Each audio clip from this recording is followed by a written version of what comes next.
శ్రీ సత్యసాయి జిల్లా పెనుగొండ పట్టణంలో స్వర్ణాంధ్ర స్వచ్ఛాంధ్ర కార్యక్రమం ఘనంగా నిర్వహించారు. ఈ కార్యక్రమంలో బీసీ సంక్షేమ శాఖ మంత్రి సవితమ్మ పాల్గొన్నారు. ఇంధనాన్ని ఆదా చేయాలన్న దేశ ప్రధాని పిలుపు మేరకు మంత్రి సవితమ్మ తన నివాసం నుంచి నడుచుకుంటూ కార్యక్రమ స్థలానికి చేరుకుని అందరి దృష్టిని ఆకర్షించారు. కార్యక్రమంలో భాగంగా పట్టణంలోని పలు దుకాణాలను సందర్శించిన మంత్రి ప్లాస్టిక్ వినియోగాన్ని తగ్గించాలని వ్యాపారులకు ప్రజలకు అవగాహన కల్పించారు. ప్రతి ఒక్కరూ తమ వీధులను పరిశుభ్రంగా ఉంచుకోవాలని సూచించారు.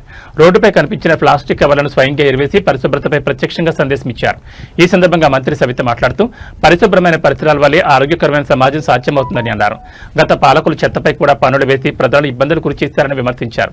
ప్రస్తుతం ముఖ్యమంత్రి చంద్రబాబు నాయుడు విజన్తో చెత్తతో కూడా సంపద సృష్టిస్తూ రాష్ట్రాన్ని అభివృద్ధి పథంలో నడిపిస్తున్నారని ఆమె పేర్కొన్నారు.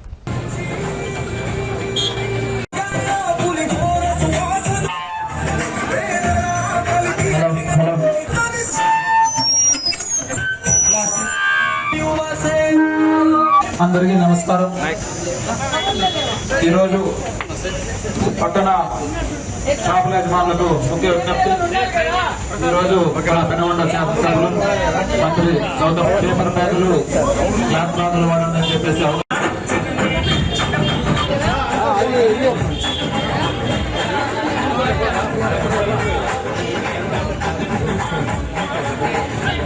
Very good.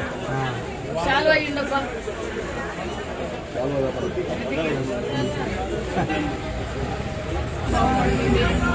ఆర్గానిక్ ఫార్మింగ్ అందరికీ ఆర్డర్స్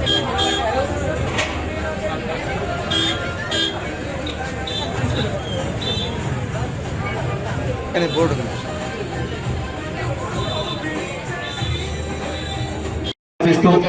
ఈరోజు మీ ముందుకు రావడం జరిగింది. ఎందుకంటే మనము మన పర్యావరణాన్ని రక్షించుకోవాలి, ఈ ప్లాస్టిక్ ని నిషేధించాలి. ఈ రోజు మీరు ప్లాస్టిక్ వాడొద్దండి. దయచేసి అందరూ సహకరించండి.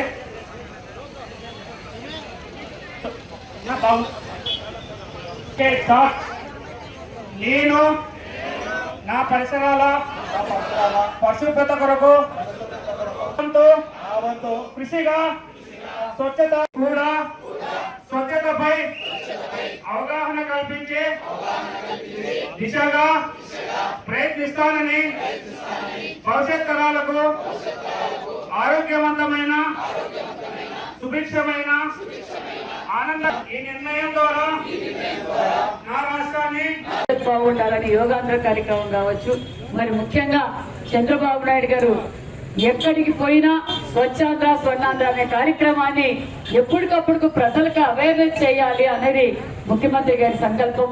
ఈ రోజు ప్లాస్టిక్ వాడడం వల్ల అందరూ పెద్దలు ఇందాకే అందరూ చెప్పారు, ప్లాస్టిక్ వాడడం వల్ల మరి వచ్చేది మనకు మన పిల్లలకు భావితరాల భవిష్యత్తుకు ఈ రోజు మనం ప్లాస్టిక్ నిషేధించి క్లాత్ బ్యాగ్ వాడాల్సిన బాధ్యత మనందరిది అన్న విషయం మీ అందరికీ తెలియజేస్తాం. ఇక్కడ సవితమ్మో కేశవయ్యనో మరి స్వచ్ఛాంధ్ర డైరెక్ట్ మంజు వాడితేనో ఎంఆర్ఓ వాడితేనే కాదు, ఇది అందరూ కలిసి అందరి బాధ్యతగా మనం చేసుకోవాలన్న విషయాన్ని కూడా మీకు అందరికీ తెలియజేస్తున్నాం. ఇది ఎవరి ఆరోగ్యం వారు, ఎవరి కుటుంబంలో వారు.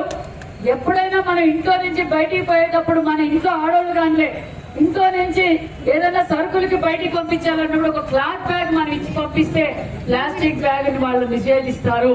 మనం ఇంట్లో మహిళలు కూడా ప్లాస్టిక్ బ్యాగ్ తీసుకొస్తే ఆ ప్లాస్టిక్ బ్యాగ్ ని మీరు ఇంట్లోకి తీసుకురానియద్దండి. ముఖ్యంగా నేను తెలియజేసేది ఒకటే, ఈ రోజు మనకు చిన్న విషయంలో కనిపిస్తుంది. మరి ముఖ్యమంత్రి గారు పూర్తి అవగాహన చేసిన తర్వాత ఎక్కువగా క్యాన్సర్ కి ప్రజలు మరణిస్తున్నారు. ఆ క్యాన్సర్ అనే తీవ్రవాదిని తరిమి కొట్టాలంటే ప్లాస్టిక్ నిషేధించక తప్పదు అన్న విషయాన్ని మరొకసారి మీకు అందరికీ తెలియజేస్తున్నాం. ఈ రోజు ముఖ్యమంత్రి గారు మన ఆంధ్రప్రదేశ్ లో స్వర్ణాంధ్ర స్వచ్ఛాంధ్రగా ఉండాలి అంటే మనం ఫస్ట్ భారతదేశంలోనే మన రాష్ట్రం అగ్రగామిగా ఉండాలి. ఈ రోజు అభివృద్ధిలో మన రాష్ట్రం అగ్రగామిగా ముందుకెళ్తుంది.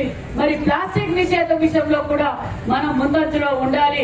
కొంతమంది అనుకుంటూ ఉంటారు చంద్రబాబు నాయుడు గారు వస్తేనే ఇలాంటి కార్యక్రమాలు వస్తాయి. చంద్రబాబు నాయుడు గారికి విజన్ ఉంది కాబట్టి, ప్రజల మీద బాధ్యత ఉంది కాబట్టి, ప్రజలు ఏ విధంగా ఆరోగ్యంగా ఉండాలి, మొదటిలోనే క్యాన్సర్ వచ్చి వాళ్ళు ఒక 10 సంవత్సరాలు నరకం అనుభవించి లక్షల కోట్లు పెట్టినా కూడా క్యాన్సర్ వస్తే బతికే పరిస్థితి లేదు. అలాంటిది ప్రజలు బాగుండాలి అంటే మరి ప్రజలకు ముందు మనం అవేర్నెస్ ఇవ్వాలి, వాళ్ళు ఆరోగ్యంగా ఉండాలి అంటే మరి ఏ విధంగా మనం ప్రజలకు సహకరించాలి, ప్రజల అవేర్నెస్ ప్రోగ్రామ్ పెట్టాలనేదే ముఖ్యమంత్రి గారి సంకల్పం.